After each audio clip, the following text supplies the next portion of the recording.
Dans la nuit, au pied du mont Narenco, les habitants d'Oviedo ont vu les flammes arriver à leur porte. Dans toutes les Asturies, au nord de l'Espagne, 400 personnes au total ont dû être évacuées. De nuit comme de jour, depuis la fin de semaine, les pompiers, débordés, sont parvenus à maîtriser les incendies. Attisés par des vents violents, les feux auront finalement affecté 11 000 hectares. On ne peut rien prévoir. Les prévisions météo peuvent changer, mais s'il ne pleut pas, ça va être très compliqué. On voit qu'il y a plus de vent, il y a beaucoup de végétation ici.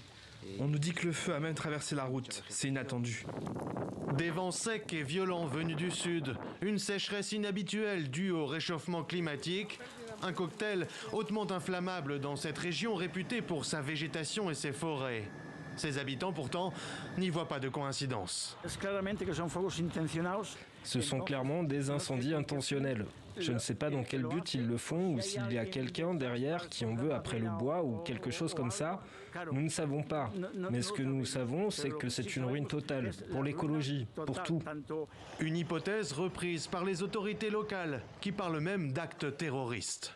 Si ce n'est pas tous, 99% sont des incendies criminels, c'est-à-dire des actes délibérés de criminels. L'Espagne a été l'année dernière le pays d'Europe le plus touché par les feux de forêt, avec plus de 300 000 hectares ravagés. D'après l'agence de presse nationale EFE, ces feux en Asturie pourraient être liés à une récente loi régionale.